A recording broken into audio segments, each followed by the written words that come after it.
Assalamualaikum warahmatullahi wabarakatuh. Perkenalkan, nama saya Marvinda Zahra dengan NIM P0723 11 Saya dari Prodi Sarjana Terapan Gizi dan Dietetika tingkat 1A. Nah, di video kali ini saya akan menjelaskan sedikit tentang apa itu moderasi dan toleransi. Langsung saja ke videonya. Keberagaman adalah salah satu kekuatan terbesar Indonesia. Dengan berbagai agama, adat istiadat, dan tradisi, bangsa ini menunjukkan bahwa perbedaan dapat menjadi sumber harmoni. Konsep Bhinneka Tunggal Ika menjadi landasan dalam menjaga persatuan di tengah keberagaman. Di dunia yang beragam ini, perbedaan agama bukanlah penghalang untuk bersatu. Kita semua memiliki tujuan yang sama, hidup dalam kedamaian dan saling menghormati. Setiap agama mengajarkan nilai-nilai kebaikan, cinta, dan toleransi. Namun realitanya, beberapa di antara kita masih ada yang menolak atau mendiskriminasi orang berdasarkan keyakinan agama mereka, melakukan tindakan kekerasan atau ancaman terhadap individu, menyebarkan ujaran kebencian, melakukan perilaku tidak adil terhadap seseorang berdasarkan agama mereka, seperti dalam pekerjaan atau pendidikan, menghalangi orang untuk melaksanakan ibadah ataupun praktik keagamaan.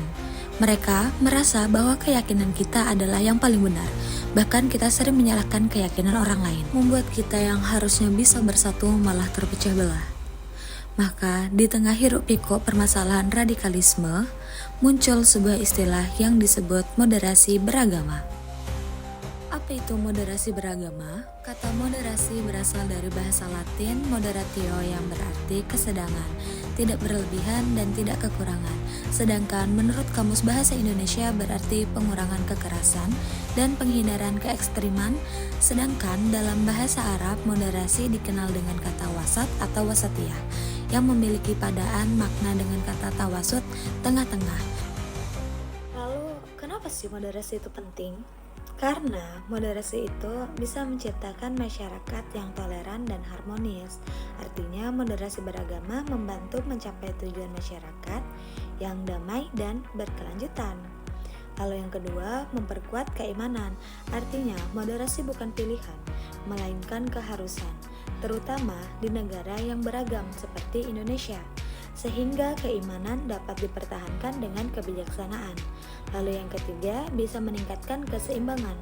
Artinya, moderasi beragama menjadi sarana penting untuk menjaga keseimbangan antara hak beragama dan komitmen kebangsaan, sehingga kehidupan berbangsa dan bernegara dapat berjalan dengan damai. Nah, selanjutnya saya akan membahas apa itu toleransi dan kenapa toleransi itu berhubungan dengan moderasi. Toleransi adalah sikap saling menghormati dan menghargai perbedaan baik dalam agama, budaya, maupun pandangan hidup. Dalam kehidupan beragama, toleransi berarti menerima keberadaan umat lain dengan keyakinan masing-masing tanpa merendahkan, menyalahkan, apalagi memaksakan. Namun, dalam beberapa tahun terakhir, Indonesia menghadapi tantangan serius berupa radikalisme, yaitu paham yang mengajarkan perubahan dengan cara-cara ekstrim dan kekerasan. Radikalisme sering disertai dengan sikap tidak toleran terhadap perbedaan, bahkan menganggap orang lain yang berbeda sebagai musuh. Hal ini pula yang mengakibatkan Indonesia yang harusnya bersatu justru terpecah belah. Masalah ini menjadi semakin mengkhawatirkan karena paham radikal tidak hanya berkembang di kalangan dewasa, tetapi juga mulai menyasar pada pelajar dan mahasiswa. Beberapa kasus menunjukkan bahwa radikalisme sering menyakiti anak muda, seperti pembulian atau bahkan melalui media sosial, juga melalui ceramah-ceramah provokator atau ajakan dari kelompok tertutup. Radikalisme juga menjadi ancaman terhadap keutuhan NKRI, nilai-nilai Pancasila, Bhinneka Tunggal Ika, dan tentunya Undang-Undang Dasar 1945. Beberapa upaya yang dapat kita lakukan antara lain kita bisa memulai dengan menghargai perbedaan agama, suku, budaya, dan pendapat di sekitar kita. Tidak memaksakan keyakinan kepada orang lain, tidak merendahkan kepercayaan orang lain, serta membiasakan diri untuk bersikap terbuka dan saling menghormati. Lalu, kita bisa menggunakan media sosial secara bijak, karena media sosial sering digunakan untuk menyebarkan paham radikal dan ujaran kebencian.